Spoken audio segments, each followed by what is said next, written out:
Dober dan, Blaž Kavčič. Pozdravljen.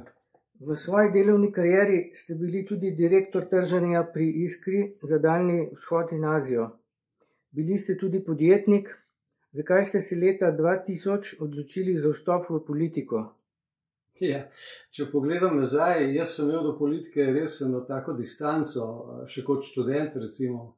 Se spominjam situacij, to so bila 70. leta, ko so se organizirali neki protesti, sem v nekem trenutku znašel skupino kolegov iz fakultete, ekonomistov, na protestu pred Ljubljansko banko. Jaz sem se zavedal, da protestiram proti svojemu stricu Nikotu Kavčiču, ne da bi vedel zakaj.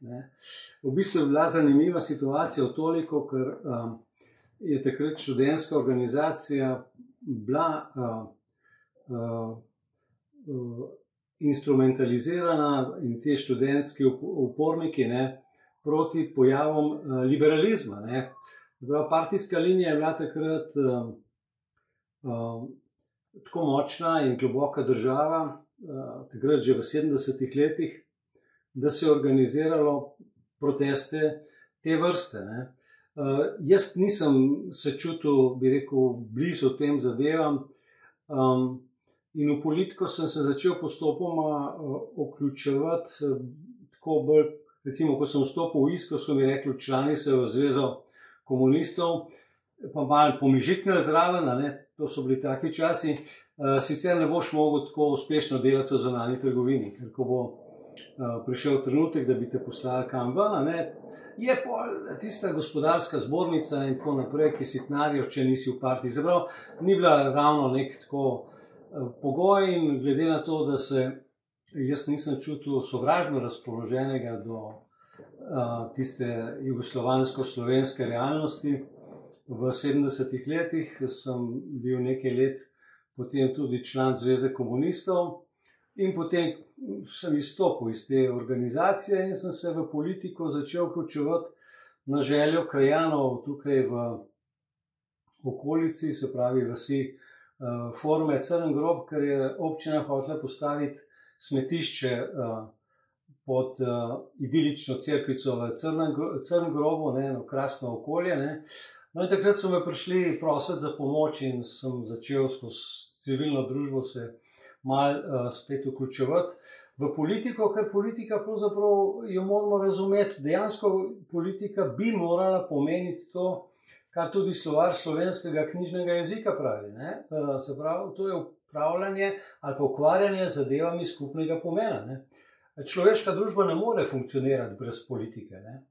No, jaz sem se takrat vključil potem najprej v demokrate, pa z demokrati bil pridružen v LDS, ker sem bil vedno bolj poslovno orientiran človek. Takrat sem bil na vodilnem položaju v Iskri, v sanacijski ekipi Iskre telematike in sem nekako moral poskušati vzpostavljati stik s politiko, ker je šlo za tako velike projekte. Iskra takrat imela 30.000 zaposlenih, naša telekomunikacijska organizacija okrog 3.000. Bili smo v postopku neke poslovne konsolidacije in to so bile zadeve, kjer moraš imeti stik s politiko, če si vodilni gospodarstvenik.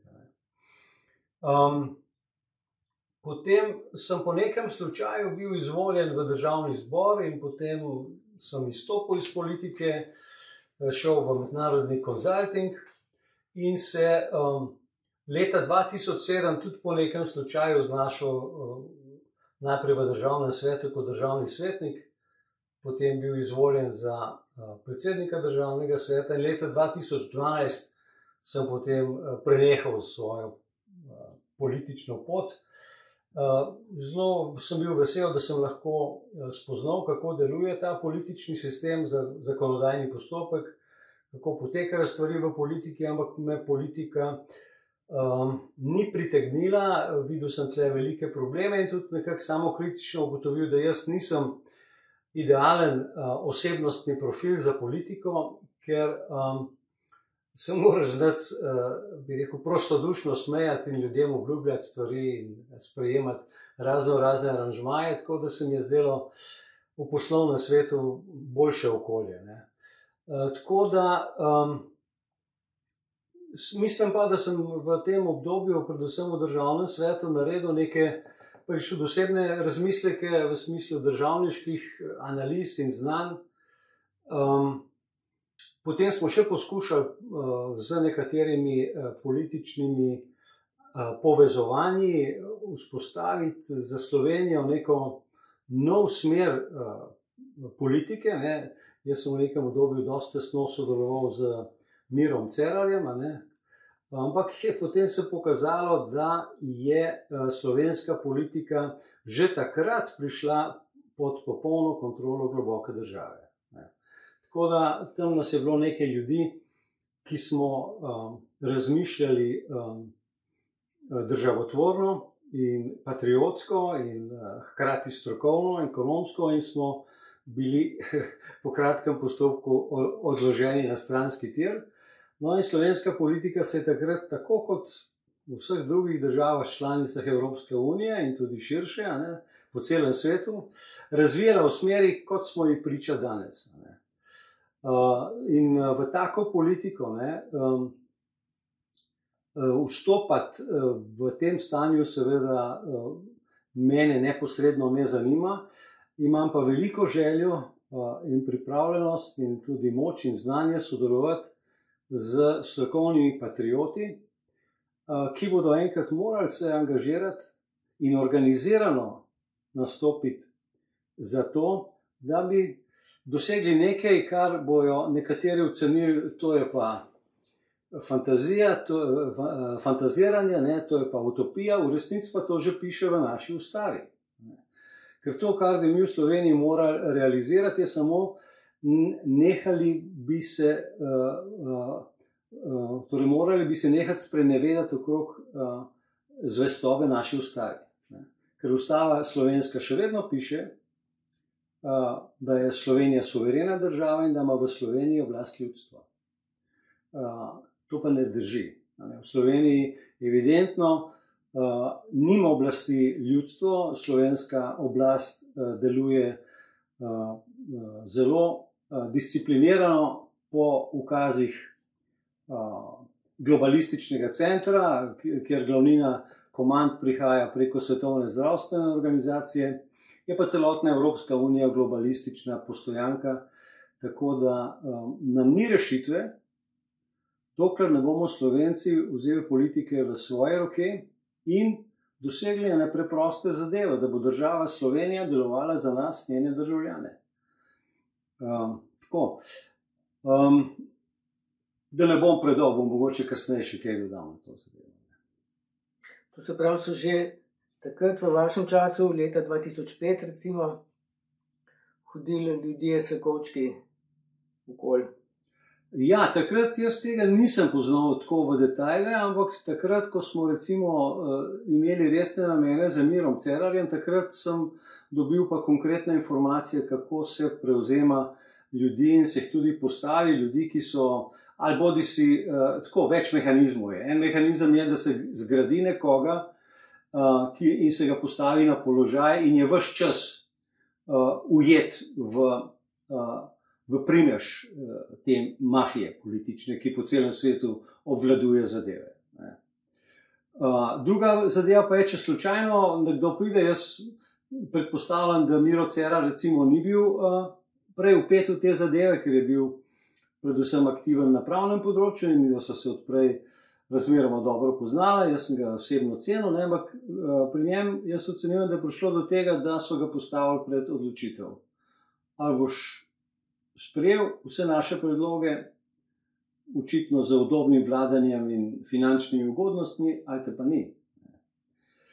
To se je pokazalo tudi zdaj, ko so se stvari eskalirale še v naslednjo fazo, v času korone, ko je zadnjih 10 let je bilo veliko finale postavljanje po celem svetu, vse ključne pozicije v politiki in ob politiki, vse akademske pozicije, vse kulturniške pozicije, vse nevladne pozicije so po celem svetu zasedene strani ljudi, ki jih je izbrala globalistična mreža.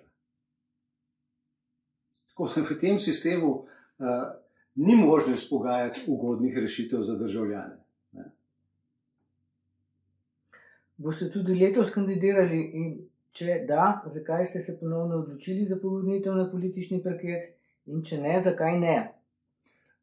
Ne, bilo je nekaj sicer predlogov, vabil, sugestij, ampak žal v okviru tega sistema, političnega sistema, v katerem smo, ne more noben posameznik, pa tudi ena recimo skupina ljudi, ki bi se organizirala v neko recimo dobronamerno stranko, gibanje, ne more spremeniti nič.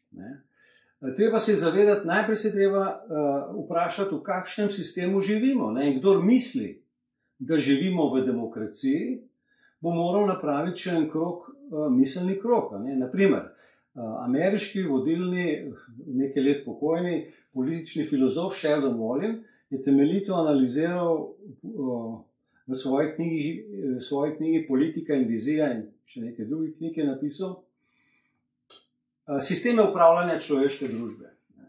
In je posebno pozornost posvetil političnim sistemom v zadnjih desetletjih. In je definiral 3 totalitarne sisteme, okrog katerih niti ni dvoma, da so bili totalitarni. To je fašizem, nacizem in stalinizem. Potem je pa seveda on analiziral sistem, v katerem živimo, ki se imenuje parlamentarna demokracija. On je to v glavnem koncentriral na Združene države, ki so pač po drugi svetovni vojni itak imperialni center in se preko Združenih držav izvaja ta globalna politika večinoma. In je ta sistem, v katerem mi živimo, pravi, na zunaj ima obliko demokracije z rituali volitev in kampanj in tako naprej, v resnici pa gre za sistem, ki ga je on poimenoval invertirani totalitarizem. Se pravi, gre za doseganje istih ciljev totalitarnega obvladovanja družbe in posameznikov, samo skozi neko navidezno formo demokracije. Se pravi, mi se moramo najprej zavedati, da ne živimo v demokraciji in da si demokracijo, se pravi, neko upravljanje države v dobro ljudi, če zaenkrat poenostavimo, moramo šele priboriti. Malo nas je vse skupaj uspavalo neko zlato obdobje kapitalizma, ki je bil človeku in človeštvu po nekem slučaju najbolj prijazen sistem v času zadnjih 500 let sigurno. Trajal je pa od leta 45 do leta 70 prejšnjega stoletja. To je šlo za neko mlado kejnezijansko politično ekonomijo, kjer je šlo za močnejšo vlogo države pri reguliranju procesov v družbi in gospodarstvu. Ampak ta zadeva se je razsula, se je sprevrgla v neoliberalno smer. In zdaj smo pa seveda v situaciji, ko želijo tisti, ki so pripeljali svet v to katastrofalno stanje, v katerem se zdaj nahaja. Ta isti kreatorji nam ponujajo zdaj novo rešitev, ki pomeni, da se ta slaba politika odstrani, ampak namesto slabe politike imajo oni še bolj katastrofalen predlog, to pa je tehnokracija. To pomeni, da bi se cel svet upravljal po načelih, po principih korporacijskega upravljanja iz enega mesta. Se pravi, ta princip se kompletira potem z konceptom transhumanizma, to pomeni, da je planirano pretvorba vsega živega v sintetično, zato poteka zdaj pospešeno zastrupljanje in pobijanje ljudi. Ljudje tega kar nočejo videti, ker tavajo. Vse to ne more biti tako hudo, ampak je tako. Ker je to hudo, da ne morejo verjeti. Ja, to je pa zdaj ta problem, o katerem je treba večkrat se pogovarjati. Zadaj je kognitivna disonanca, so neki drugi procesi, potem to, kar ta znani zdaj v zadnjem obdobju Matijas Desmet, belgijski psiholog, Množična hipnoza, ne? O masovnem formatiranju. Ne, on se sicer distancira od pojma psihoza, ne, čisto strokovne argumente ima, zato on pravi, da psihozo je možno opredeljevati samo individualno. Ne. Se pravi, da to zahteva proučevanje psihe posameznika in da govoriti o množični psihozi je strokovno nepravilno. Hipnozi, ne? Hipnoza pa ja. On govori, da to masovno formatiranje je pripravilo teren za stanje množične hipnoze, ki smo mu priča. To pa pomeni, da večini ljudi, ko jim povemo to, o čemer se mi pogovarjamo zdaj, mogoče na ravni, tako bi rekel, zaznave besed še dojamejo, ampak ne ponotranjijo. In gre pri njih skozi eno uho noter, skozi drugo ven. Recimo, kaj so, če se ilustriramo, maske, Maske so vstop v digitalno suženjstvo. Strokovno je postalo popolnoma jasno, da maske nimajo nobenega pozitivnega učinka, tudi če bi verjeli v definicijo virusa. Gre za dimenzijska odstopanja, se pravi, če bi recimo rekli, da patogeni virus je, potem gre lahko skozi vsako masko noter in ven. To, kar pa maske dejansko počnejo, so pa strahotno negativni učinki, hiperkapnija, recimo pa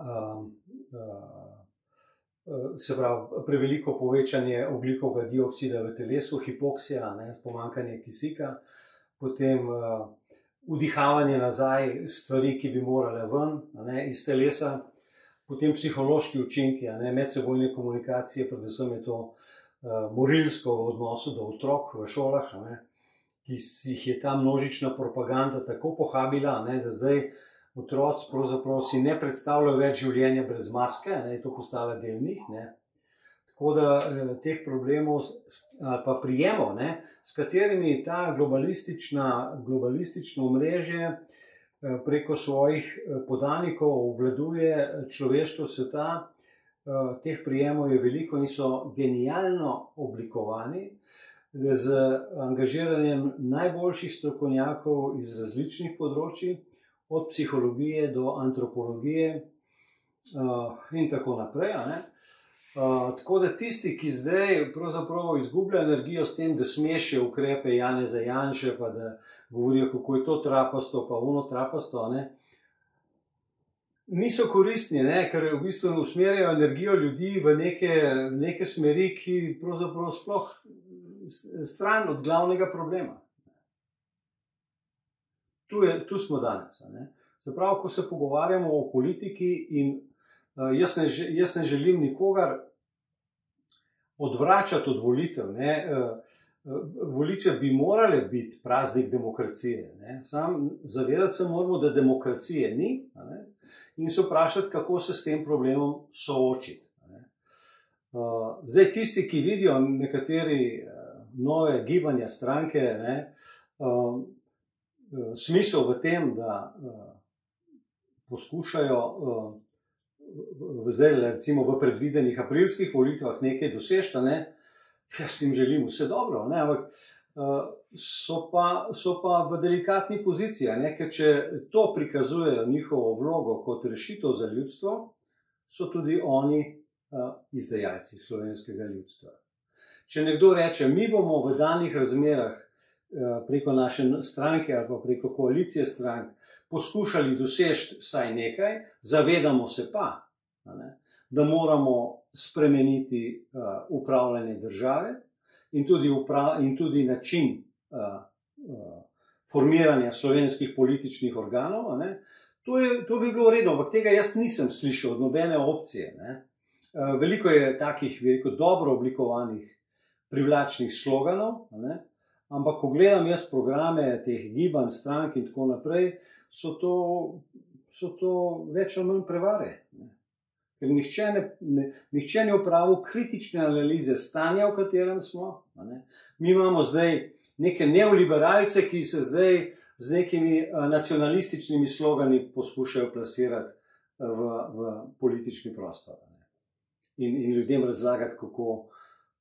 Se pravi, smo v fazi, ko se marsikaj tega, kar jaz tudi zdaj dalj časa zagovarjam, kar smo v tistem dokumentu memorandum uskladili, z nekaterimi tudi sedaj prisotnimi akterji, pa mislim, da tisti še vedno relevanten strateški dokument, ki bi ga bilo treba uresničiti in razvijati naprej. Ni zvestobe temu konceptu. Ker ne vem, če sta vidva zaznala, da bi se kateri od zdaj glavnih akterjev na političnem parketu, bodi si obstoječem ali predvidenem ali konkurenti, kompleksno, celovito izjasnil do 4. industrijske revolucije. Ampak 4. industrijska revolucija je naša smrt. Je smrt Slovencev, smrt slovenskih čebel, smrt slovenskih krav, smrt slovenskih gozdov, smrt slovenske zdrave hrane, smrt slovenskega otroka. To je 4. industrijska revolucija. In to je najmočnejši trend, najmočneje financiran projekt v svetu in do njega se treba opredeliti. Ali si za, ali si proti. Nevarno se postavljati proti toku. Samo tisti akterji v politiki, ki želijo samo izvajati to globalistično politiko, delajo za njih, ne za nas. Zato je treba, prvič je treba pravilno razumeti pojem politike. Politika ni nekaj, kar bi ljudje smeli pustiti nekomu drugu, da se s tem ukvarja. Politika je področje upravljanja skupnih zadev. Jasno pa je, da se ne more vsakdo z vsem ukvarjati. In to pomeni, če čevljar dela svoje delo kot čevljar, električar kot električar, kirurg kot kirurg, bi moral tudi politik svoje delo upravljati. Ampak zdaj, bistvena je pa ena zadeva, ki je nihče ni jasno postavil. Da je politiko treba razdeliti ostro na dva dela. En del je sprejemanje odločitev. In tukaj mora biti prisotna demokracija. In tukaj imamo določena vprašanja, do katerih se znamo in moramo imeti možnost opredeljevati vsi. To so temeljne zadeve, take na ravni ustave. A hočemo človekove pravice, ali nam je vseeno, če jih nimamo? A hočemo osebno integriteto, ali nam je vseeno, če jih nimamo? Mislim, da tle je treba bolj braniti tisto, kar v slovenski ustavi že piše, kot kaj drugega. Druga zadeva je pa izvajanje. To je pa tako kot podjetje. To pomeni pa izvajalski del politike, mora biti pa tako kot v podjetju čist izvedbenega značaja. To pomeni, recimo, za primer samo predsednik vlade in vlada, to ne more biti neka zadeva, ki se na Pop TV-ju izbira. To je kot uprava podjetja, ki se v parlamentu postavi, odstavi zlahka. Tako da nekaj v tej knjigi, ki jo zdaj s Katarino Vidner-Ferko pišejo, sem malo bolj natančno te stvari opredelil na ravni analize, pa tudi na ravni predloga. Kako postaviti upravljanje države, da bi lahko služila ljudem. Ker zdaj temu ni tako. Bodo knjiga išla že pred volitvami? Ja, računam, da bo v okviru 14 dni. Super. Ampak sej mislim, da recimo Ljudska lista zagovarja samo oskrbo, neodvisnost pri hrani, pri raznih resursih. Ampak problem je v tem, ker smo prodali že vse svoje boljše tovarne in tako naprej. Ja, zdaj tle je zelo važna slovnica, osebni zaimki. Jaz nisem nobene tovarne prodal, ti tudi ne. Ja. Zato se moramo zdaj v bistvu, ko mi rečemo, mi smo krivi za uničevanje okolja, pa za prevelik. Ne, treba tako. Državljani nimamo neposredno vpliva na sistemske zadeve. Kako se proizvaja, kako se troši in tako naprej. To je področje, kjer mora biti upravljanje države kvalitetno postavljeno. In zdaj ni. Ni vse slabše. In če ne rešimo tega sistema, ne moremo rešiti nobenega od navedenih problemov. Ti problemi, ki jih ti navajaš, so dejanski problemi, realni problemi, vendar v okviru sistema upravljanja države, kot ga imamo, niso rešljivi. In je zdaj poskus pogajanja, da bi nekaj boljše uredili, z sedanjimi oblastmi, je popolnoma brezvezno. Zdaj tako, brezvezno je, če na to računamo, da bo prineslo končno rešitev. Jaz pa seveda z velikim spoštovanjem gledam na vse napore, ki jih vlagajo razne iniciative, pravniki, zdravniki, v opozarjanje na nepravilnosti. To je nujno, ker brez tega tudi ljudje tega ne vedo. Ampak manjka pa tega, da bi tudi te iniciative jasno povedale, da se zavedajo, naprimer zdravniki, da v tem sistemu medicine, kot smo, se medicine prijazne človeku ne da realizirati. Ker mi smo ujeti v Rockefellerjevo medicinsko dogmo, ki kdor zdaj ni videl, kaj to pomeni, ne bo nikoli videl. Kaj pomeni? Razvijala se pa več kot 100 let. To je alopatska medicina, ki počiva na tem, da treba ljudi zastrupljati in jim potem prodajati neke preparate, ki blažijo en del posledic, povzročajo pa druge težave.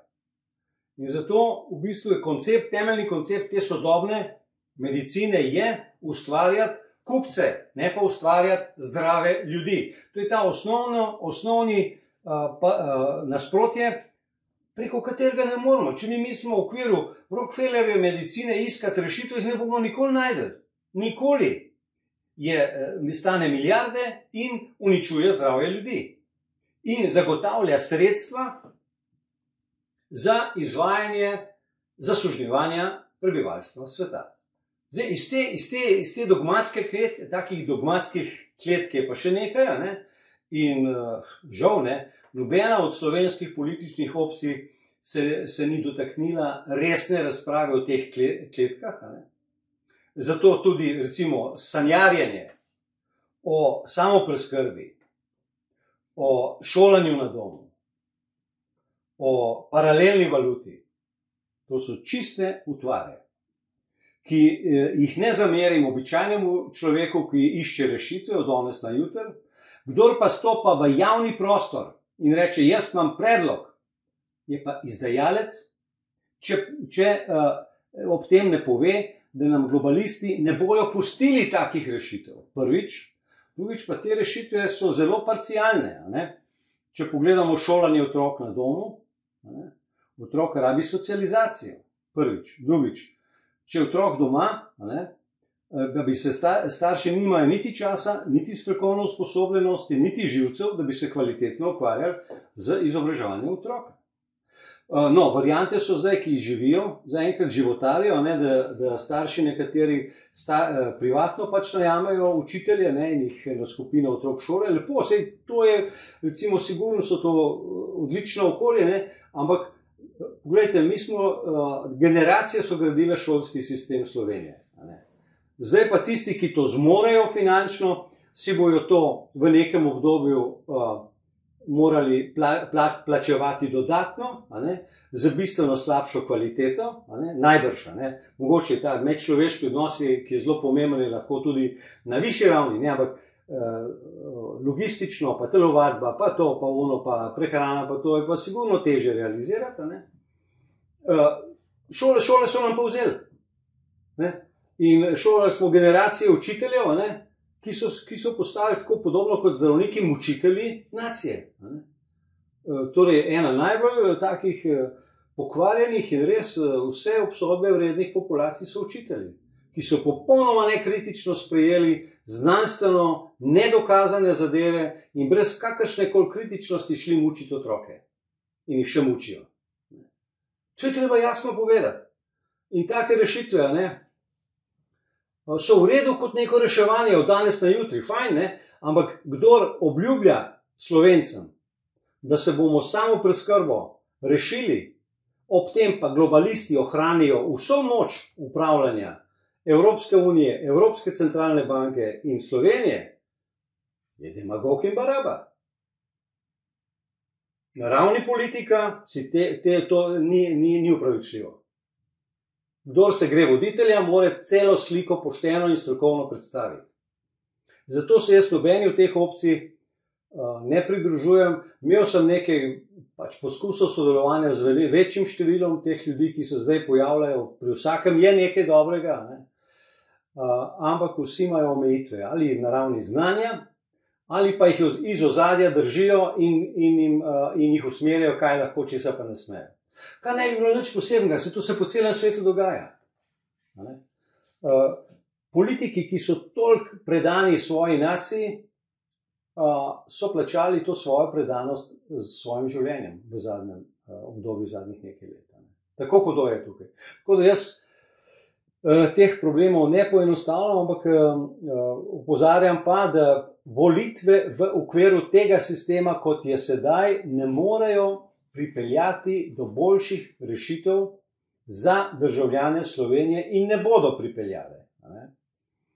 Če pa to pomeni neko mobilizacijo prebivalstva, je to v redu, samo ne smemo se ugibati pa resnici. To je zdaj problem ta trenutek. Ko ste prvikrat javno opozorili, da obstaja globalni načrt za sužnjevanje človeške vrste, ste veliko tvegali, ne? Najbrž ste pričakovali, da vas bodo množični mediji označili za teoretika zarot in vas poskušali očrniti, a ste se vseeno odločili za ta korak. Zakaj? Ja, jaz se sicer nisem kar naenkrat odločil, da bom tvegal vse pa začel piti te stvari. Jaz pravzaprav sem začel študirati, kaj se v družbi dogaja, kaj je slabega, kaj tako naprej. Ko sem prevzel funkcijo predsednika Državnega sveta, leta 2007 sem bil izvoljen po za to predvidenem postopku, leta 2008 je prišlo do svetovne krize. No, in jaz sem bil do takrat bolj, kot sem večkrat omenil, bolj poslovno usmerjen ekonomist, od takrat naprej pa študiram te stvari.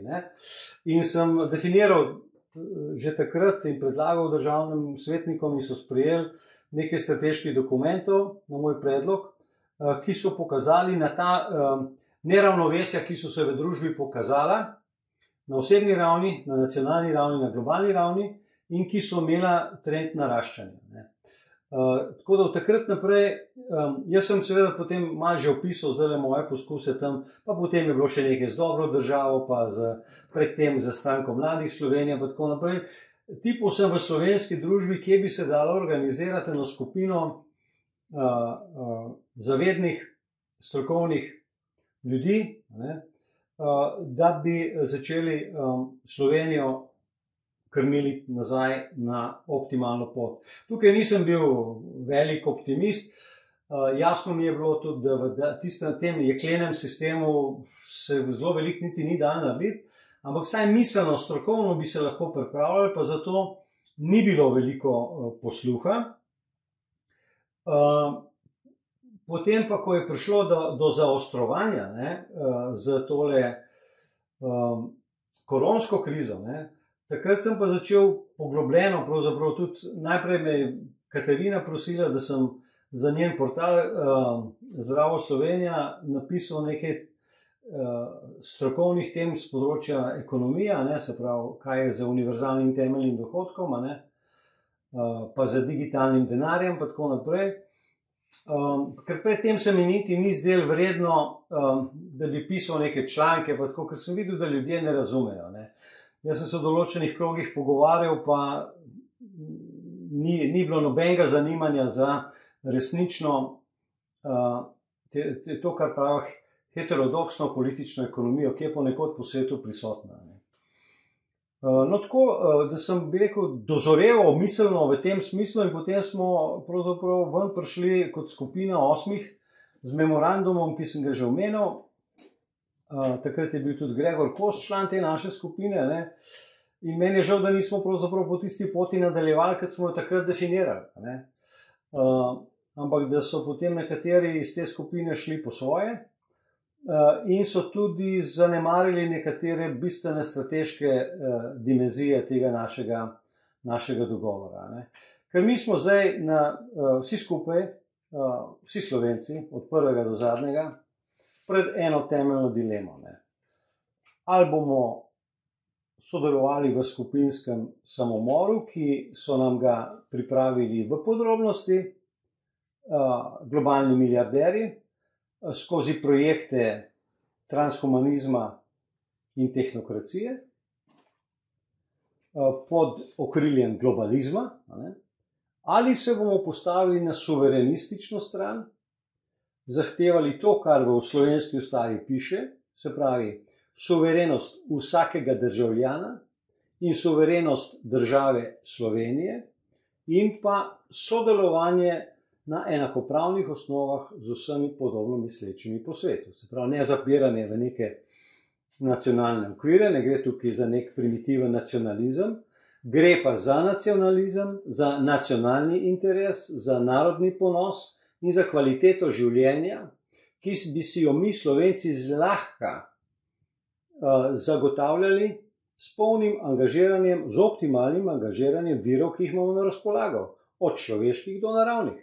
Slovenci imamo znanje, smo pridni, treba bi bilo stimulirati prave aktivnosti, zdaj so destimulirane, uničeno je bilo s temi korona ukrepi velik del malega gospodarstva in kmete zapirajo kmetije, se jim ne splača več pod temi pogoji delati.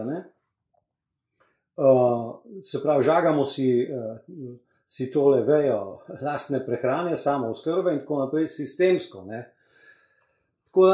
Ko gledamo rešitve, je tako, rešitve parcialne niso možne, ampak so možne pa zlahka v okviru spremenjenega sistema upravljanja države. To pomeni, če pogovorimo gospodarstvo, negospodarstvo, kultura, šolstvo, okolje, vse te stvari so rešljive, če imamo, bi rekel, upravljanje države postavljeno v dobro ljudi. Če upravljanje države ni postavljeno v dobro ljudi, potem boljših rešitev ne bo, ker sistem deluje zdaj zelo učinkovito. Tudi to, ko ljudje pravijo, vse razpada, pa nič ne razpada. Držijo nas z jeklenim prijemom financiranja. Vse občine, vsaka občina je poslušno izvaja vse, vsako podjetje poslušno izvaja vse. Ko greste po trgovinah, vidite, da je 95% ljudi v maskah, čeprav ne bi bilo nujno.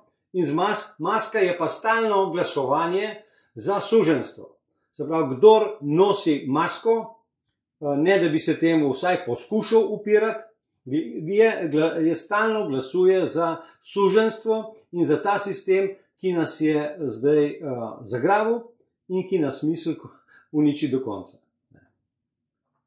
No, glede teh strank, ne razumem, kako je lahko v Sloveniji toliko alternativnih strank in ljudskih list, ki se vse zavzemajo kao za dobro ljudstva, ampak združiti se pa ne znajo. In edino združeni bi lahko kaj dosegli. No, v ponedeljek sta se recimo vendarle združili Ljudska lista in SOS, ampak to bo morda dovolj le za vstop v parlament, ali pa sploh ne bojo prišli na volitve lahko. Ne pa za parlamentarno večino, ki bi lahko naredila spremembe. Kaj bi jim vi kot dober poznavalec sistema svetovali? Kako se združiti? Ja, pred združevanjem mora biti jasna smer, ker globalisti zelo aktivno sodelujejo v tem, da se pojavlja ogromno število raznih zamisli v družbi, od raznih političnih, parcialnih opredelitev, področje identitetne politike. To pomeni, eni zagovarjajo pravice žensk, ampak to na tak način, da režejo družbo kot da bi bile ženske ogrožene od moških. Potem pravice recimo drugače spolno usmerjenih ali pa pravice invalidov oziroma hendikepiranih. Kar so vse legitimne skupine, lahko, ampak identitetna politika ima pa namen razrezati družbo na čim več delnih identitet in preprečiti razredno povezovanje. Ker mi 99% državljanov, ali pa recimo 90% v Sloveniji, predstavlja nek državljanski razred, ki ima jasne interese, ki so v veliki meri tudi izraženi v slovenski ustavi.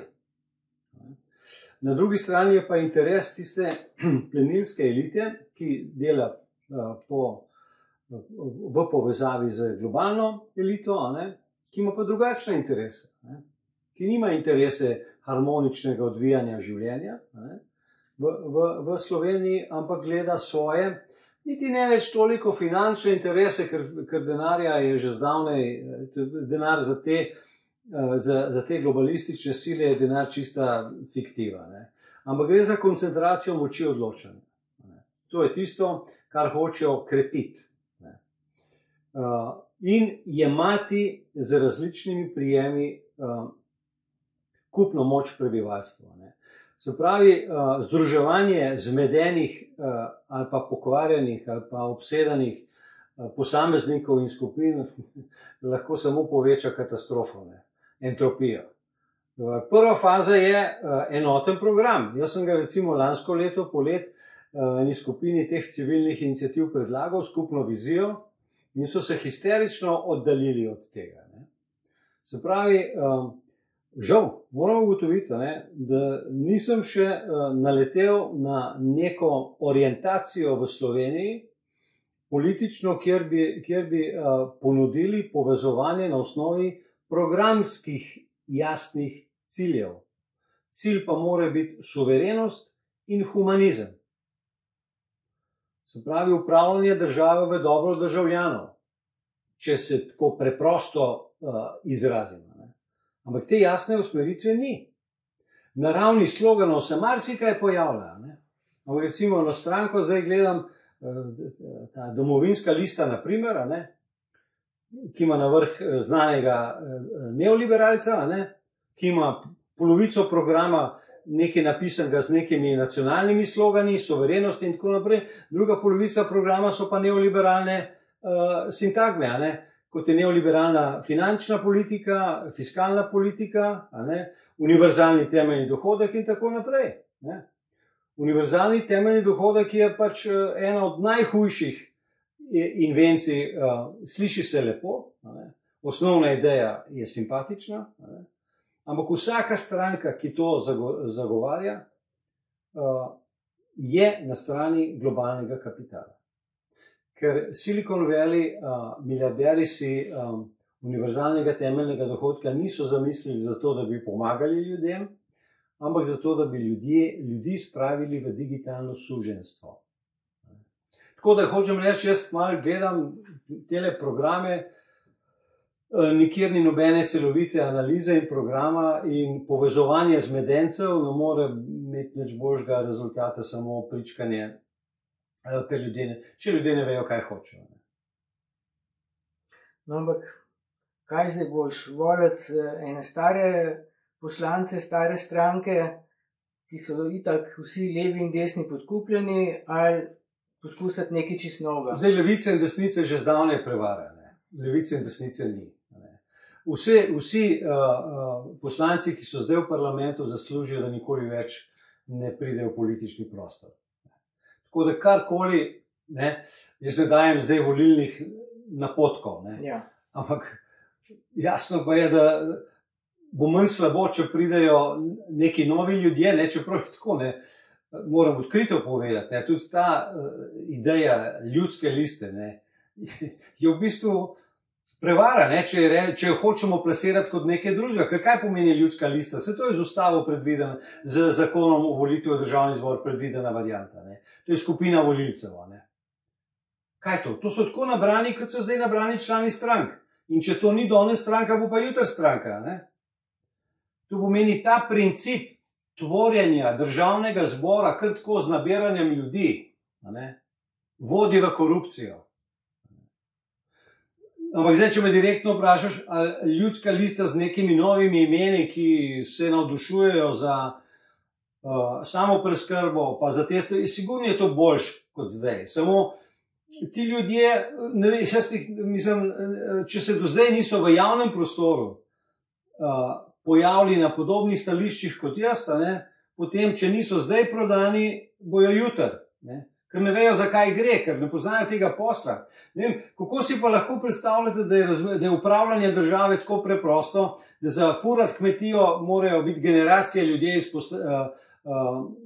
izobraževanja, ne na kmetiji, neformalno sicer, ne? Za obrtno delavnico se je treba za električarja izučiti, za bolniško sestro se je treba izučiti, za zdravnika se je treba izučiti, za mojstra, za konstrukterja se je treba izučiti.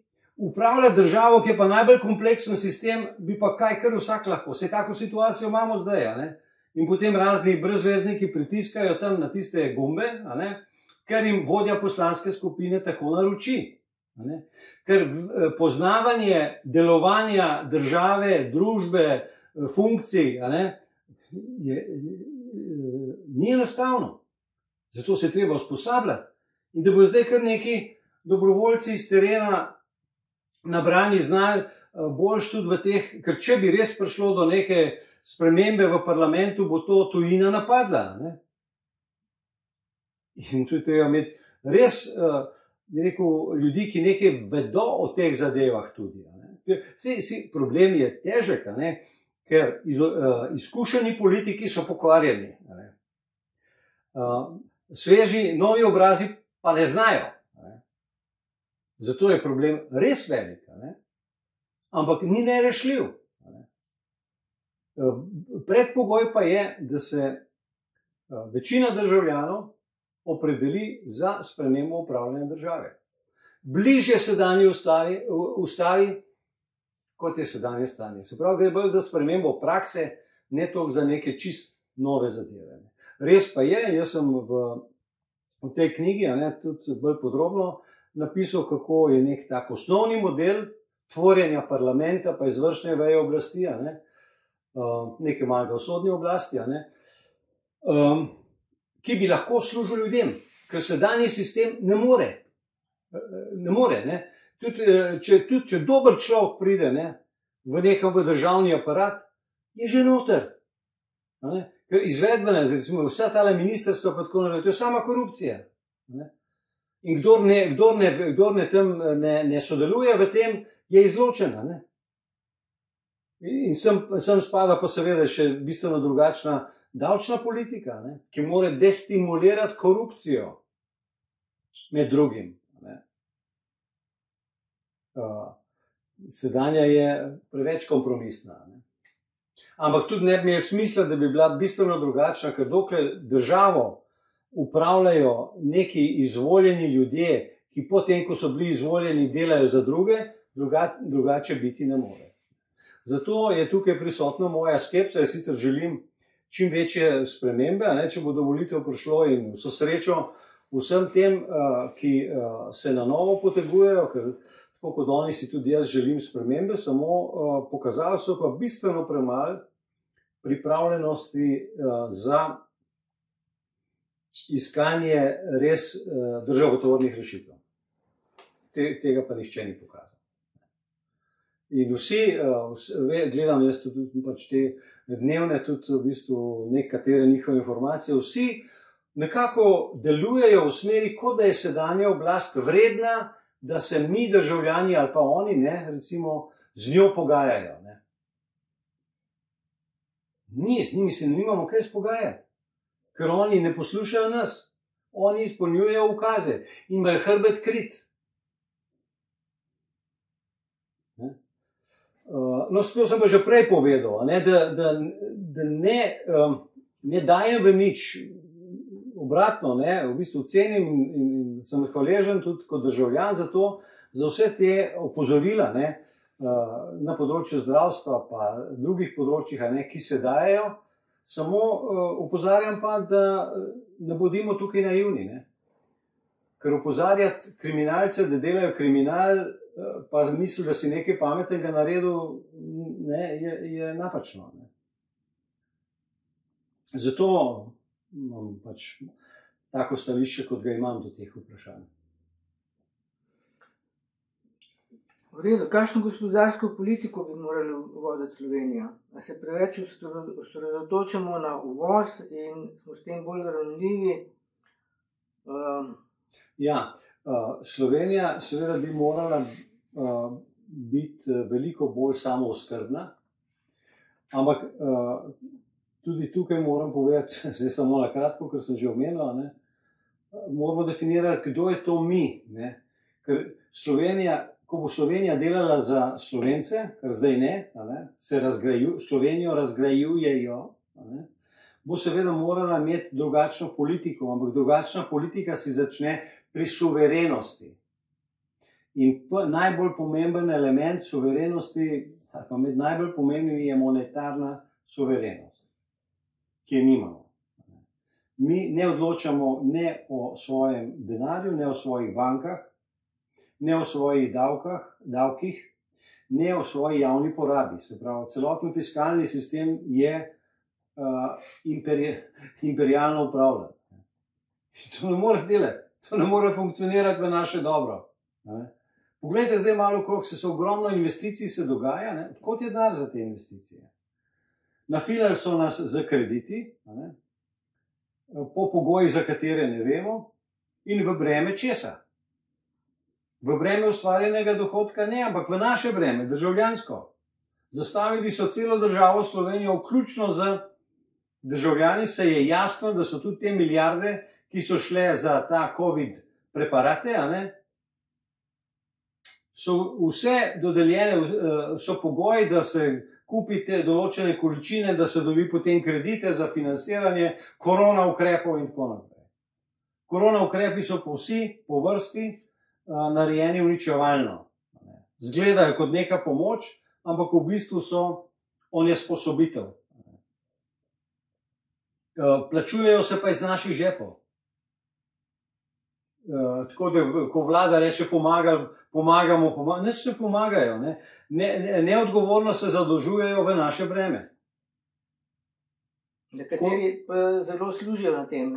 Ja, se so potem še provizije. Sliši se, da se že za jesen kupuje velike količine. Ja, se vidimo, kakšna je konjunktura. Vsi obrtniki so zasedeni, zida se, prenavlja se, vse. Za koga? To je vse neko profiterstvo. Iz nekih vojnih dobičkov se vse to, kar se tiče teh privatnih zadev, dogaja. In to je treba presekati. To ne more, mislim, to vodi v propad. In jaz sem to že lani na začetku leta rekel. Mi sami Slovenci ne moremo veliko, mi moramo si priboriti Slovenijo nazaj, ampak ko bo tle še Avstrija, pa recimo Hrvaška, pa Bosna, pa Nemčija, potem bo pa treba zamrzniti vse te vojne kredite in dobičke. In odpisati, to ne bo nikoli vrneno. Komu je cel svet dolžan? Komu? Cel svet je zadolžen, vse države. Komu? Ja, komu ne? Treba je, mislim, jaz v tej knjigi pišem tudi o definiciji denarja, ki je popolnoma napačno razumljena. Se pravi, treba je razumeti, kako vrednost nastaja v družbi, kako se meri, kako se deli, kako se uporablja. To mora človek, ki se ukvarja s politiko, vedeti. Tako da ta najina knjiga je mišljena tudi kot neke vrste priročnik. Vse ne bo prav zelo obsežna, pa ni noter vse, ampak so pa ključne stvari noter, ki jih mora vsak za začetek poznati, ki bi kakorkoli rad razmišljal in govoril o upravljanju države. Vsak sindikalist, vsak človek, ki misli delati v politiki, vsak, ki bi rad preživel pravzaprav. Zapeljali so nas vsi, vsi smo zapeljani, saj tudi jaz vsak dan še spoznavam kaj novega, ker se intenzivno učim. Imam pač internet, ima kup negativnih stvari, ima pa tudi to, če znaš jezike in če imaš neko osnovno strokovno znanje, res lahko ogromno stvari najdeš strokovnih, ki ti pomagajo kompletirati ali pa verificirati svoje stališče ali pa najti odgovore na konkretno vprašanje. In smo v fazi, ko moramo intenzivno razmišljati in delati. Ko smo že pri izobraževanju, sem slišal, da recimo Ljudska lista prav dela na izobraževanju svojih kandidatov, poslancev, bodočih mogoče, predvsem kako se boriti proti korupciji, da bojo res to ljudje integritete. In vi bi bili super inštruktor za take, ki bojo prišli na oblast. Dobro, jaz sem odprt človek za vse komuniciranje. Bomo videli, jaz sem tudi že delal precej let kot mednarodni svetovalec na področju razvoja ljudi v vodstvu in v prodaji. Ampak je tako, ne, mislim, korupcija je zanimiva kategorija, ne, ker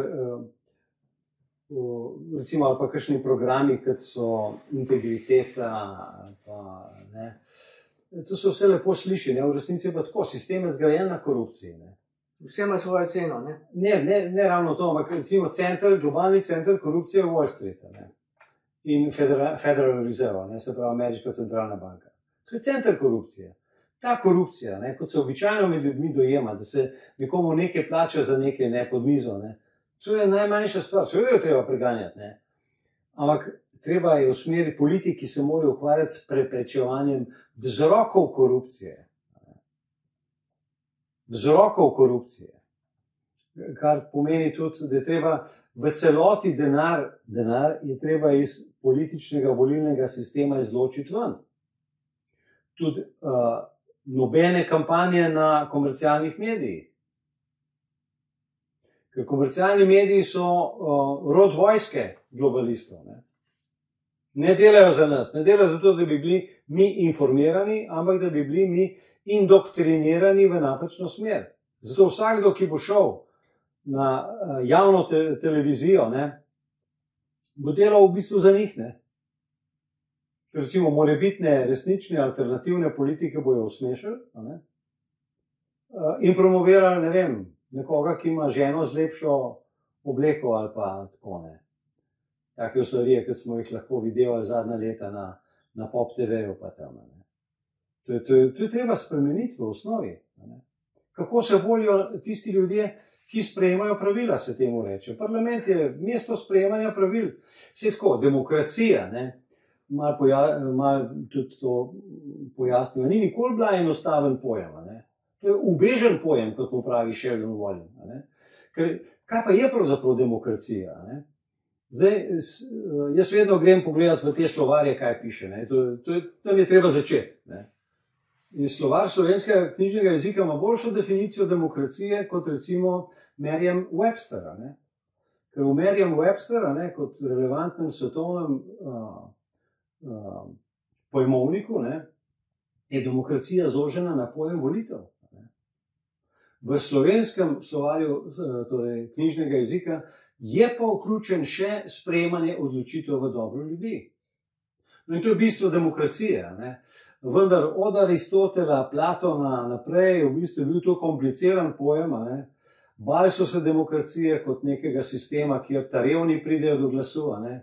Ta revni bi vse potrošili, vse pa nič ne vejo, pa tako naprej. Ne. To je recimo pri Aristotelu in Platonu, ne, Platonovi državi pa Aristotelovih tehtih že vidno, ne, te dileme. Ne. Iskanje rešitev, kako optimalno upravljati družbo, ne, ampak upoštevati te omejitve, ki se kaže v izvorno, ne, ta grška demokracija je itak bila samo mogoče za 20% svobodnih državljanov. Ne. Ni bila niti za ženske, niti za revne, niti za sužnje, ne. Tako da vedno je bila segmentna. Ne. Pa recimo ta ameriška ustava, ne, v bistvu we the people, ne, je treba tudi zavedati, ne, da ko se je Amerika osvajala od Anglije, ne, so bili odlični teksti napisani, ne, v ta Declaration of Independence pa ameriški ustavi, ampak dejansko je bilo to daleč od realnosti. Ne, so dejansko kreacijo teh Združenih držav Amerike vodili ameriški najbogatejši ljudje, ne, in so stvari postavili tako, da je demokracija služila najbogatejšima. Ne. Takrat so bili to plantažerji pa bankirji, pa potem graditelji železnice pa tako naprej. Korupcija je svetela takrat tako kot danes. Ne. Tako da temelji te demokracije seveda tudi niso čisto idealni. Ne. Treba se zavedati plusov in minusov. Ampak tako na človeški ravni se pa zavedamo, da demokracija bi morala pomeniti sistem upravljanja države v dobro ljudi. In ob tem pa znati rešiti tudi problem, da ljudje velikrat ne vejo, kaj je za njih dobro. Če greste danes v Mercator, je več kot 90% ljudi z maskami.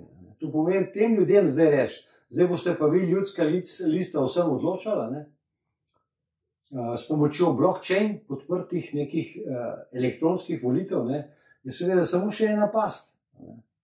Demokracija mora biti tudi strokovno postavljena in konsistentna. Jaz sem recimo v državnem svetu spoznal, da tisti mehanizem interesnih skupin, vseh kvalificiranih skupin v državi, gospodarstvo, negospodarstvo, izobraževanje, direktorji, obrtniki, kmetje in tako naprej, da so vsi segmenti, tam je ogromno znanja.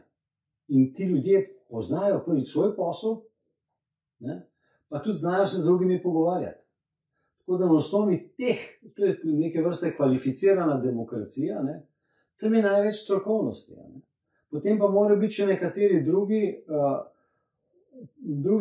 druge institucije demokratičnega upravljanja družbe, ki zapolnijo tiste praznine, da ni na enem mestu recimo vsa moč,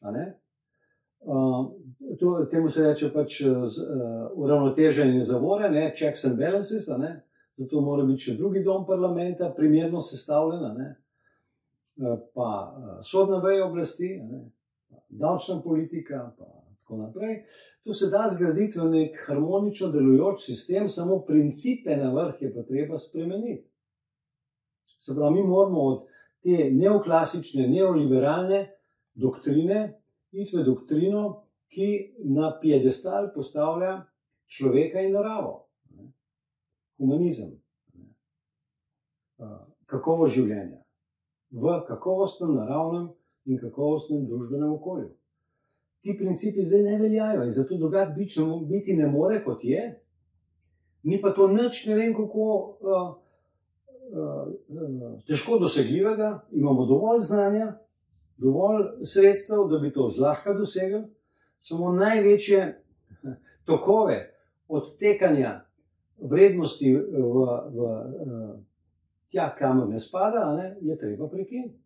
Če jih ne bomo prekinili, bomo izginili kot človeška civilizacija.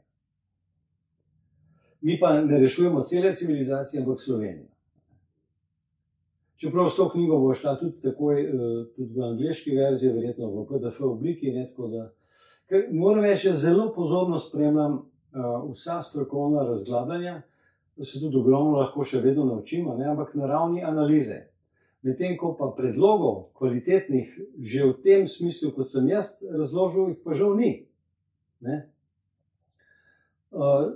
Ponekod zasedim, bi rekel, elemente tega razmišljanja, tudi preko tega korona-ausschussa, odbora za korono, sem pri filmih naletel na veliko zanimivih strokovnjakov za posamezna področja. Ampak, tako bi rekel, konsistentno postavljenih zadev, kot jih mi znamo in jih bomo postavili in predlagali, pa nimajo. Seveda v nekaterih strokovnih področjih bistveno bolj v globino in krasno in tako naprej, ampak kot celote pa ni. Kar je tudi, ne vem, odraz tega popolnoma zmedenega koncepta, ki ga ima film iz 100 stranko Di Basis. Jaz gledam filmiha z veliko simpatijo in iz tedna v teden spremljam in njegovi osebni nastopi so odlični. Pri nekaterih pomembnih vprašanjih so še vedno zaprti v dogmatske kletke, o tem smo se malo že pogovarjali enkrat v enem od pogovorov, ampak v nekaterih pomembnih zadevah so res vrhunski, so svetovna platforma. Ampak to, kar so pa v Nemčiji naredili stranko Di Basis, jaz sem njihov program pogledal.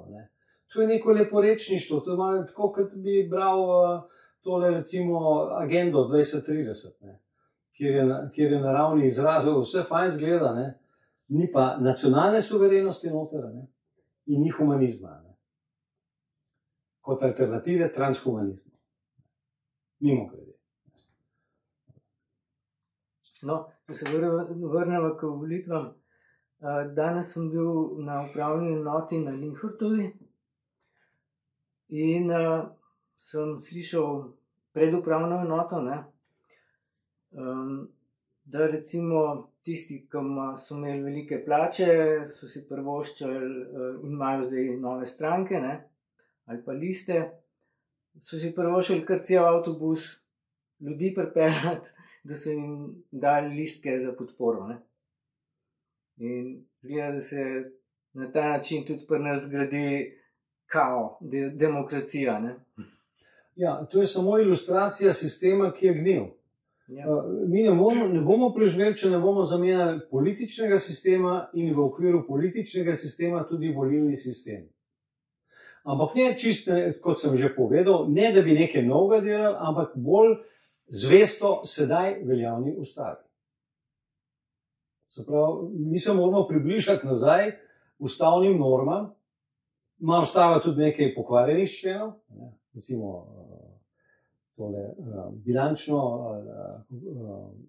davčni tale pravilo, potem 3.a člena, pa še par členov je takih, ki so povoženi, ali pa dodani, recimo tudi referendumska pravica in tako naprej je močno omejena. Tako da znotraj sedaj veljavne ustave, zaradi teh pokvarjenih členov ni možno nobene pomembne spremembe v dobro ljudi v Sloveniji sprejeti. Ker noben zakon, ki ne bi bil po godu globalistom, ne more iti skozi slovenski državni zbor. Tudi če bi se ljudje na referendumu odločili drugače, ga državni zbor ne bo sprejel. Itak pa mednarodne pogodbe in finančne zadeve na referendum ne morejo. Tukaj imamo pa zdaj ključni problem, ker je Svetovna zdravstvena organizacija sprejela in tudi Slovenija je podpisnica dogovora, da v primeri pandemije totalno oblast v vsaki državi, vključno Slovenijo, prevzame Svetovna zdravstvena organizacija. Kriminal. In se tretira, to je kriminal, izdajalstvo, to je vele izdaja. In se tretira državo kot podjetje, del ene megakorporacije, ki odloča vsem. Mi smo v boju za obstanek, tako kot naši predniki leta 1941. Samo danes se tega redko kdo zaveda ali pa se je pripravljen zavedati. Pa tako imamo tudi ta pojav, ljudje pridejo zraven, potem pa ko malo dojamejo globino in širino problema, se postrašijo pa grejo. Veliko tega imamo. Tako da delamo v iteracijah, v krogih. Je nekaj ljudi v Sloveniji, ki so jim stvari jasne in ki so odločeni do konca se boriti. In pravzaprav za jedro slovensko, progresivno, ne rabimo veliko, ne rabimo njih 50 ljudi, ki bi se zedinili za en program. Recimo, Osvobodilna fronta 27. aprila 1941 je povezala 15 različnih skupin. Niso bili samo komunisti, pa krščanski socialisti, pa sokoli, bilo je vrsta takih državljanskih skupin. 15. Se pravi, ampak imeli so program, ene prioritete. Osvoboditev, prvič, in drugič, vzpostavitev drugačnih družbenih razmerij po osvoboditvi. To so takrat napisali. Pa se zgleda noro. Tako kot se zdaj lahko komu sliši noro, če bi rekel, da bi rad preživel, pa živel dostojno življenje. Ampak se to samo morali boriti. Ja, imam občutek, da se ljudje razhajajo zaradi malenkosti v iskanju popolnosti, ki je ni. Hkrati pa pozabljajo na fokus k tistemu, kar je bistveno in združuje večino nas alternativcev. To je recimo ljudem omogočiti dostop do resničnih informacij, ki ga zdaj ni, razkrinkanje prevar in diskvalifikacija prevarantov, skrb za resnično zdravje in dobro ljudi, ne pa za farmacevte in podkupljeno odločevalsko peščico. potem še recimo ukinitev vseh političnih ukrepov, ki nimajo veze z zdravjem, kar je bilo zdaj pri COVID-u, in pa možnost takošnjega odpoklica vseh poslancev, ki ne delajo za ljudstvo in so podkupljeni. Tega tudi do zdaj ni bilo, ne. Poslanci so bili večni. Ne. Bi mogoče čas zaključila. No, na to bi samo upozoril na tole zadevo, ne. To vse drži na neki ravni. Zavedati se pa moramo, da imamo opravka z razpršenostjo interesa ljudi in na drugi strani pa popolnoma koncentrirana, vojaško organizirana globalistična moč. Zato tudi recimo to, da mi vsi vse vemo, pa da vsi vse nekako smo informirani, je jasno, nujno, zdaj ni tako, ampak ni dovolj. Spremeniti je treba sistem upravljanja države. Ker prepozno je, da bo nekdo poslanca odpoklical, recimo. Prvič so to neki postopki, ki so vprašljivi. Treba je sistem, ja, odpoklic vsekakor, ne. Ampak odpoklic je na koncu, je tudi v bistvu, to bi morala biti stalna cirkulacija, ne. Sistem, ki ga jaz predlagam, je, da se ti delegati, ne, iz posameznih državljanskih skupin lahko mirno rotirajo, ne. Recimo obrtniki, kmetje, delavci, učitelji, ne. Toliko jih je, da imajo lahko kvalitetne te. Saj v bistvu ta sistem je že delno postavljen, sam je popolnoma korumpiran zdaj, ne. Če pogledamo tudi državni svet, ne, je popolnoma pod vplivom velikega kapitala, najbolj sindikati, ne, ki zastopajo prodajalce cepiv, ne pa svoje člane, ne.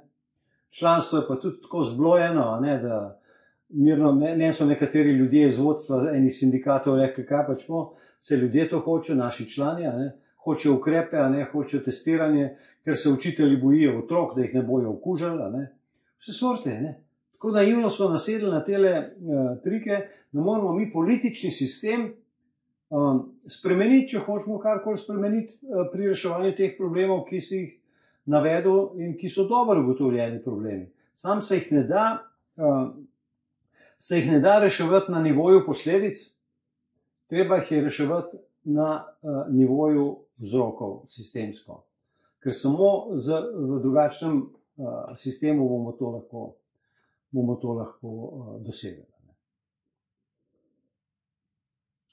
No, mi smo zdaj tukaj na Gorenjskem. Vprašanja so se rodila v Ljubljani. Dajmo tako demokratično še priložnost slišati vprašanja iz drugega konca Slovenije, iz Prekmurja. Mene zanima v bistvu samo eno. Več ali manj ste vse povedali, moj poklon. Mene zanima, kam plujemo, kaj nas čaka jeseni. Ja, to je zdaj zelo pomembna miselna orientacija, ne. Tak, jaz predlagam, pa ne mi zameriti, no,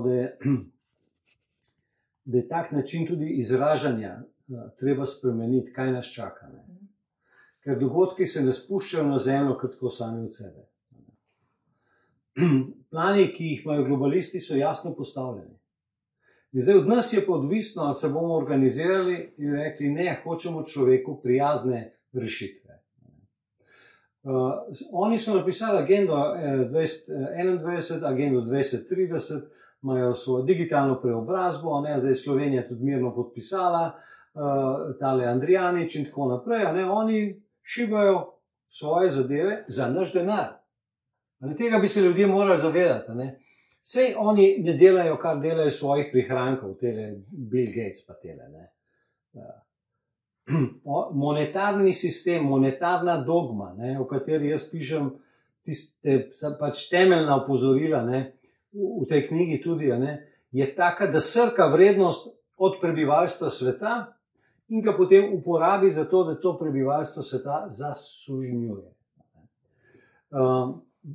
In mi se moramo stres zbuditi, ne, ampak seveda ni dovolj, da se mi tako le pogovarjamo v določenih krogih, a ne, jaz lahko vse vem, vi lahko vse veste, imamo pa silno moč organiziran in zato se to tako preprečuje. In zato je tudi v teh naših vrstah, ne, alternativnih skupin, je ogromno agentov. Ne po slučaju, zato ker je to najbolj nevarno, da bi se ljudje med seboj povezali na nekih strokovnih, progresivnih stališčih. In moramo se enostavno iti v drugi smeri, ne recimo povežite se, ampak najprej v nekem jedru sprejeti program, analiza, cilj in tako naprej, in potem reči, kdo se strinja s tem. In potem ne pridejo zraven tistih, ki se strinjajo. Ne. Pri nas pa tele, recimo, alternativne skupine. Ne. Enkrat pride en z neko idejo prasindikatov, pol pride en s starovedskimi skupnostmi, pol eden z globalnim repozitorijem, eden z naravnim pravom. Ne. Ampak, če pogledate rdečo nit, ne, vseh teh pobud, živi človek. Skupni imenovalec vsega tega je. Ne ukvarja se z slovensko ustavo. Čakaj na nekaj iz neba, glej za 3000 let nazaj, kako so v stari Indiji, tam so šli kastno skupnost, starovedske skupnosti. Naravno pravo je čista fikcija, z njim se je Francis Bacon ukvarjal, ampak v bistvu predpostavlja monarha in tako naprej. V nekaterih teh idejah je lahko tudi kaj pozitivnega, ampak temeljno je zadeva naslednja. Mi Slovenci, tako kot Avstrijci ali pa Hrvati, se moramo postaviti na stališče, da pravila sprejemamo mi sami. Narod si bo pisal sodbo sam. Ne vrag mu je nebo in ne talar, pa dajmo to ponotraniti in razumeti, kaj to pomeni. To pomeni suverenost. Slovensko ustavo, ki je najvišji zakon, ki ga mi Slovenci med sabo sprejemamo, ki ga ne more noben globalni repozitorij ali pa Trump ali pa QAnonci ali pa Marsovci ali pa Saturnovci ali pa ne vem, iz Karantanje ne moramo zdaj sem prenesti ustoličevanja knezov. So pa tam kakšni principi lahko, ki so zanimivi za vgraditi v neka načela. Ampak veljati pa more tisto, kar se mi med seboj dogovorimo in sprejmemo, najvišji akt je ustava, in ustava mora dajeti usmeritve tudi za zakone. In mi moramo ustavo obdržati v tistih delih, ki so dobri, večina je dobra, ampak tam moramo dvigati zastobo tej ustavi in popraviti ustavo v tistih delih, ki so jih globalisti nam jih urinili noter od trenutka vstopa v Evropsko unijo naprej. Tako da, kaj nas čaka? Hude stvari so nam namenili, zdaj imamo tale spektakl ukrajinske vojne, ampak vojne so del scenarija. In Putin in Zelenski sta oba dva tesno povezana z Klausom Schwabom. Jaz ne bi zdaj zanemarjal možnosti, da se bo v Rusiji tudi kaj premaknilo v pozitivni smeri. Ampak zavedati se moramo, da je Rusija do tega trenutka disciplinirano spoštovala vse ukaze Svetovne zdravstvene organizacije, da je njihovo cepivo Sputnik licenčno od Moderne, da imajo tudi dogovore z Pfizerjem, da so uvedli brutalne ukrepe, QR kode in tako naprej v Rusiji, da so v postopku uvajanja digitalne centralno-bančne valute. Se pravi, da bi zdaj razumeli, da zdaj je pa boj med dobrim in slabim, ali pa da je Putin na naši strani je pretirano. Zelenski je pa itak eksponent globalnega kapitala. Mi se moramo zavedati, da vojna v Ukrajini poteka od leta 2014. Od Majdanskega trga naprej, ko je šlo za barvno revolucijo in kjer so izropali Ukrajino in od takrat naprej nastopa tudi vodilna vloga nacizma, nacističnih skupin v Ukrajini in strahoten masakr slovanskega prebivalstva na vzhodu Ukrajine. Se pravi Donbas, Donetsk in Lugansk.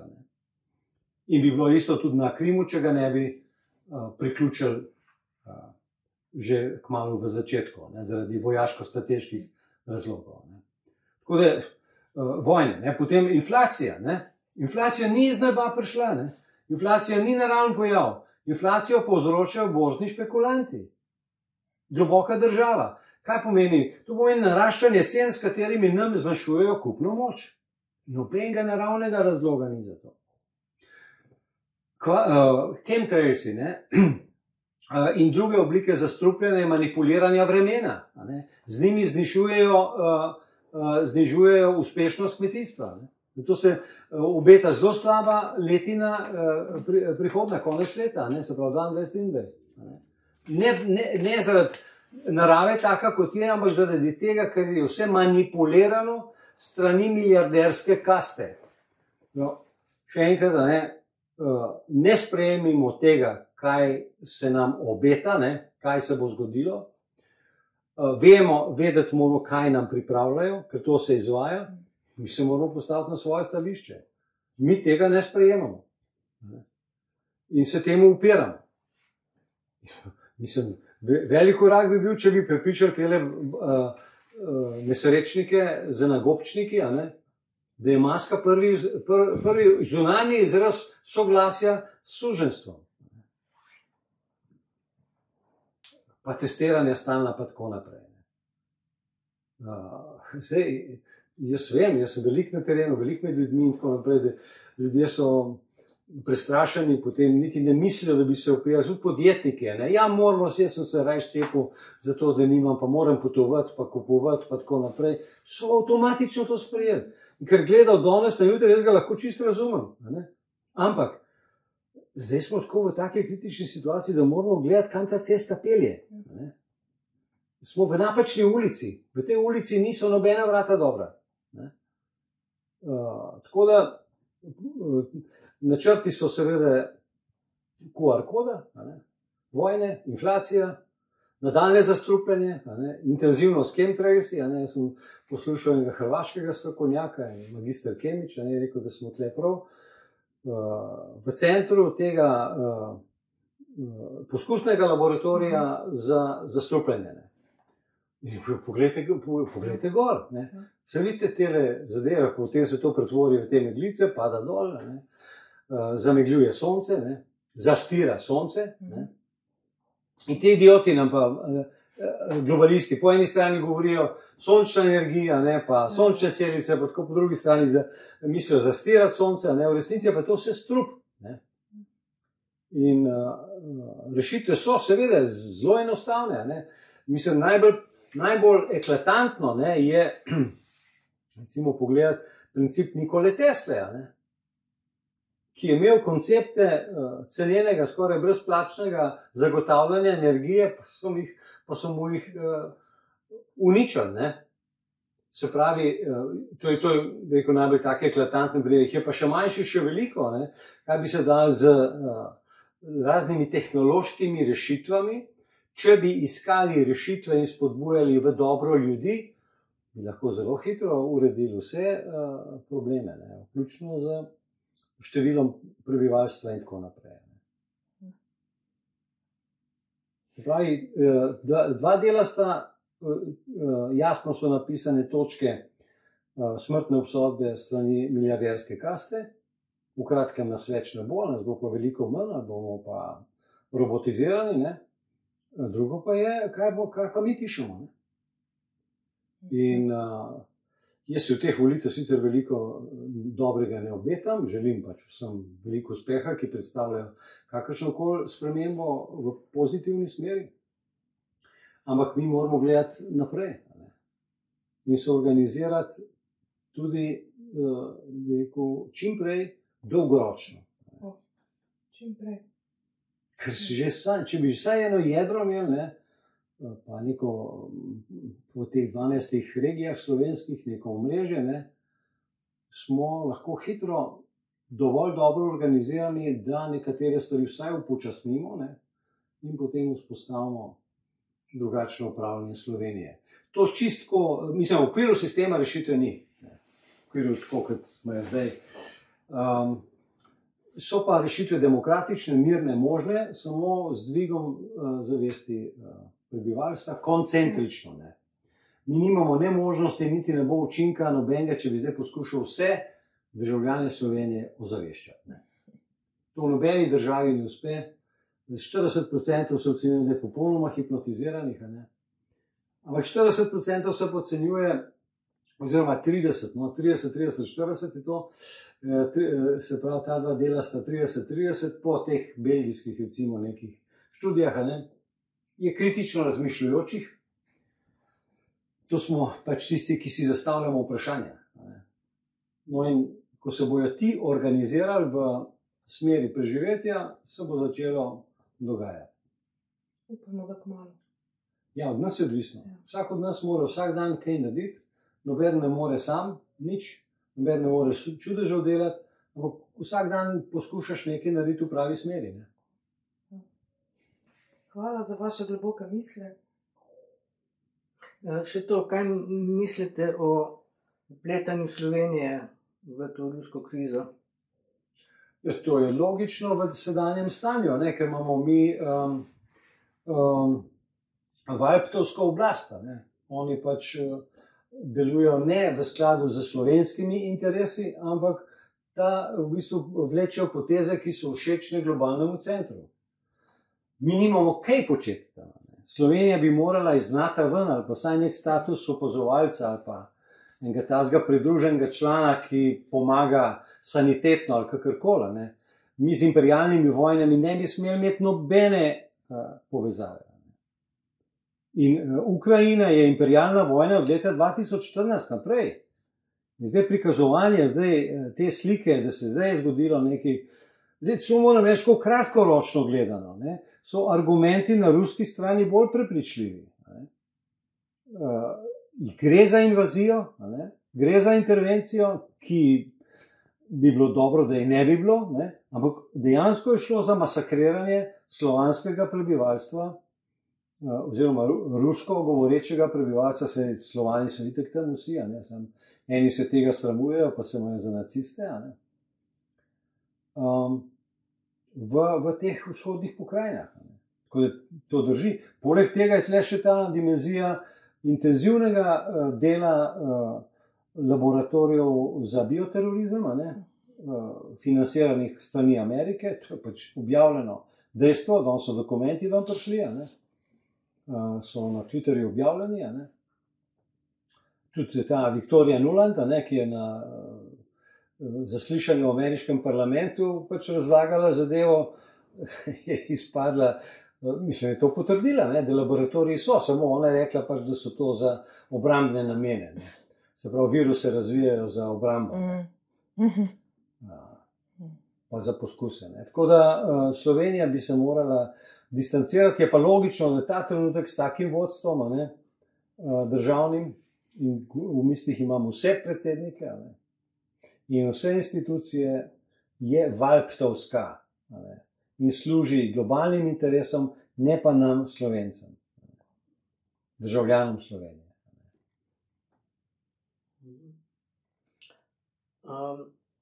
Lahko še malo več o knjigi, kje se jo bo dalo dobiti? Ja, knjigo bomo pač predstavili, ko bo prišla. Jaz zdaj ne bi prav preveč o tem govoril, mogoče bi se posebej na to temo srečali, ko bo, ker imamo zdaj za Katarino še malo ustvarjalnega sodelovanja, ona končuje svoj del, malo je posegla tudi v moj del, sva se uskladila zdaj. Tako da je pa ta knjiga nujen priročnik za vsakogar, ki želi prvič razumeti, kaj se dogaja, vzroke tega, ki želi sodelovati pri neki viziji rešitve in daje tudi nek tak osnovni predlog organizacije demokratične države na primeru Slovenije, ki bi lahko deloval. Opira se pa to na vrhunske strokovnjake, ene še aktivne, ene iz preteklosti, kar se tiče analize in tudi umeščanja in dileme, nacionalna država da ali ne. Ta knjiga je napisana tako, da razkrinkrava vse te dogme, glavne, od monetarne do politično-sistemske, do dogme virusa in dogme ogljikovega dioksida, ne, na osnovi znanstvenih argumentov, zaradi tega, ker so to ključne stvari, s katerimi nas obvladujejo. Ne. In potem v zaključnem delu daje nek predlog, kako in kaj storiti, da preživimo, ne, in da uspešno zaživimo. Ne. Ker nas ne zanima samo preživetje. Preživetje je prva prioriteta, veliko ljudi se še ne zaveda, kako smo ogroženi, ne. Kako intenzivno smo zastrupljeni vsak dan, ne. In kako bomo uspešno, harmonično živeli. Po principih, ki so delno bili v človeški družbi že prisotni. Ne gre za nekaj, da bi zdaj računali na drugačne, boljše ljudi, na presvetljene ljudi. Fajn, če do tega pride, duhovnost ima svoje mesto. Ne? Jaz tudi osebno sem naredil tle nek, bi rekel, kompletiranje svojih pogledov, ne, v smeri spiritualnosti, ne, ki se je pa ne sme zbanalizirati, ne, in ki se tudi ne sme spakirati v katerokoli religijo. Ne. Lahko, mislim, mora biti vedno svoboda veroizpovedi, ne, samo ne pustiti, da bi religije bile, kar so vedno v zgodovini bile, ne, uporabljene kot orožje za manipulacijo ljudmi, in skoraj vsaka vojna ima nekje v koreninah ali pa v prijemih, v propagandi, ne, tudi verske elemente. Ne. Tako da ta knjiga bo te stvari pokrivala, ne, ki jih do zdaj na svetu jaz nisem opazil. Ne. Super, čestitke. Čestitke. Upamo, da bo, ker Katarina se trudi, da jo tudi naredi tako berljivo, ne? Da bojo te ekonomske, biološke, politološke zadeve zapakirane tako, da bojo ljudem približane. Ne?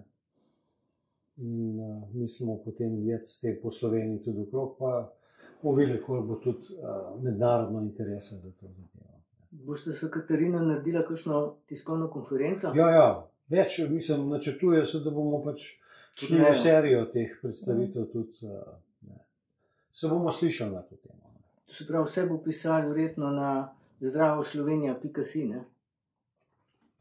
Ne vem, zdaj založnica bo Bernarda Žužek iz Novega mesta, ona ima založbico, ne. Ona je tudi ena od teh redkih, ona je v tem vodstvu Združenja Dolenjske, ne. Ena redkih ljudi, ki so jim stvari jasne. No, tako, ne. Tako da manj je to tudi ta knjiga, tudi imela nek povezovalni akcijski moment. Ne. Ker pri njej je tudi še ena urednica, Živa Zakšek, ne, ki bo tudi posegala še malo v te stvari, tako da malo se tudi razvija tle debata, usklajevanje. Ne. Ker tako, mislim, stvari se morajo širiti, ne, morajo biti blizu širšemu krogu. Hvala lepa. Hvala, ja. Hvala vama. Hvala za obisk in za odlična vprašanja. In ob priliki bom z veseljem, tako kot smo rekli, ne, okrog knjige pa tako naprej. Mogoče bo naslednja priložnost. Potem se kmalu vidimo. Ja. Hvala. Hvala.